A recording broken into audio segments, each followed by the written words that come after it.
L5. Spinal nerve. L5. L5 spinal. So we have L4, this intervertebral disc between the vertebra between the L4 and L5 disc. If that bulges out, that would compress on L5 spinal nerve. So if L5 is affected, what would you see? So in all the areas of L5, which is where it contributes, so in those areas, it won't be totally lost, but like I said, on the lateral part of the leg, okay, you will feel a certain amount of numbness or tingling sensation in the skin, L5. Or L5 is, again, part of sciatic nerve. You will also have a very limited amount of either cutaneous sensory loss or very limited amount of motor loss, because L5 is part of sciatic. It is part of common peroneal.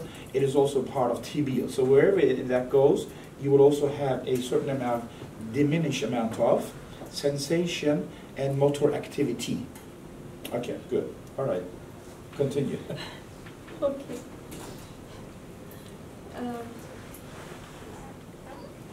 The common peroneal nerve follows the medial border of the biceps femoris and running in a lateral and inferior direction, like how can we show like the hamstring part, this part, and over the neck of the gastron. We cannot see gastron.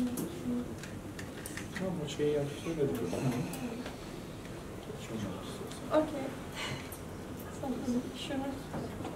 I already told you about the it dividing into two superficial and deep peroneal veins. It happens in the head of the tibia, like head of neck of the tibia.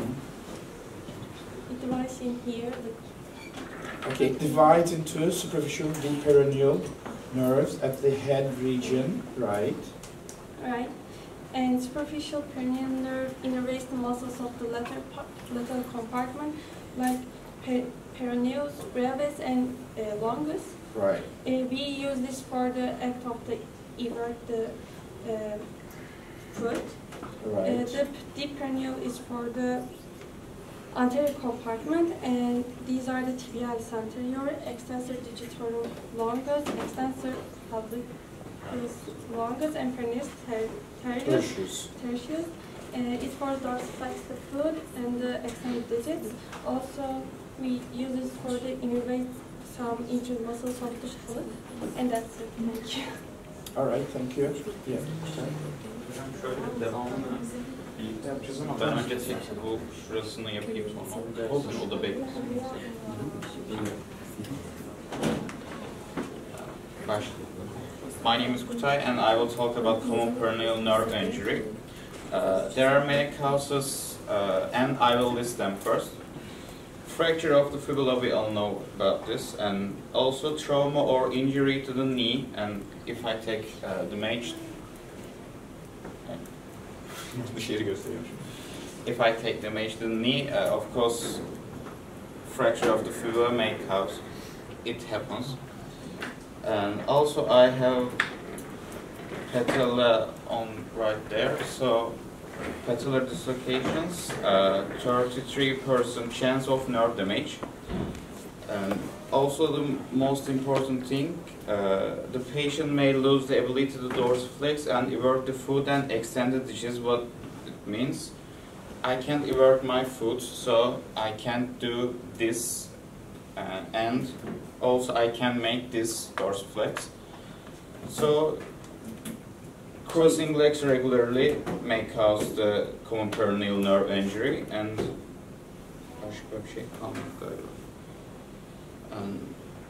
also it's motor damage. And if I have common peroneal nerve injury, I have foot drop due to paralysis of the ankle and foot extensors.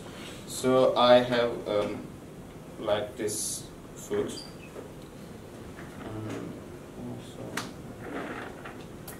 And if I have common peroneal nerve injury, I have a sensory damage too, of course. And anterior aspects of the leg, göstereyim. Anterior aspect of the leg, lateral aspect of the leg, and lateral aspect of the foot lose the sense, lose the feel. Right, sensation loss. Sensation loss. Anesthesia area, or so these we could call those anesthesia, okay, or sensory loss, or tingling sensation, numbness, or burning sensation. Okay. But medial side escapes. Why? It innervates by the saphenous branch of the femoral nerve. So on the medial side, so that area you won't have any sensation loss there because it's innervated by saphenous branch of the femoral nerve. Right. So saphenous is a terminal branch of femoral. So it's On important. the medial side, right? Medial side. So if that person has, if it says that I don't have any sensation on my medial side of my leg, in the skin of the medial aspect of the leg, so what would you say then? So saphenous is damaged. Okay, so you basically you have to look at the femoral, the distribution of the femoral nerve. Okay, but if they say that I have sensory loss on the lateral part of my leg, then you have to look at where? You have to look at the sciatic, okay, because lateral part primarily comes from the common peroneal and the tibial. So the sciatic on the lateral and posterior is sciatic, medial is femoral. And the last thing about my topic, the peroneal nerve becomes superficial on the foot, gives cutaneous branch to the skin between first and second toe. This part, the peroneal nerve becomes superficial on this part. So Okay. that's it. All right, thank you.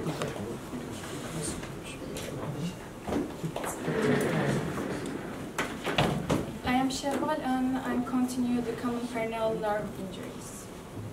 So when there is an injury in the spine, it can cause, for example, a tear or a fracture. It can cause discarnation. Discarnation when the jelly-like nucleus of the disc start to push over the outer ring of the disc, and it causes the pain.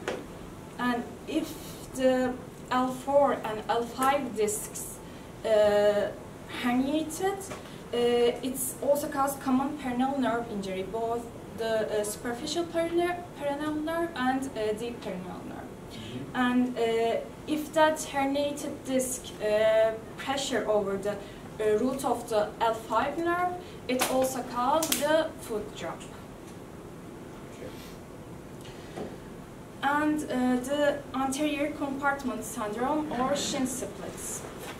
It occurs due to the overexertion of the muscles of anterior leg.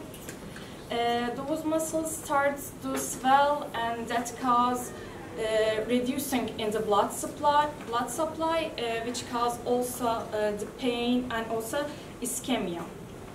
It's also known as the Fresher's syndrome because it happens often. It happens when someone with a sedentary lifestyle starts try to long or run for a long time. And arterial supply for anterior part of the leg muscles.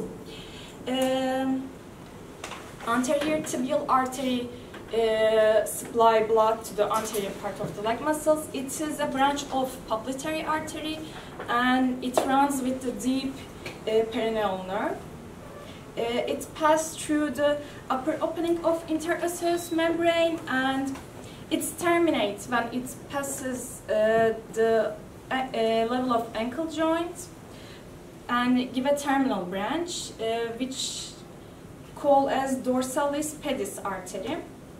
We can feel our dorsalis pedis pulsation in here.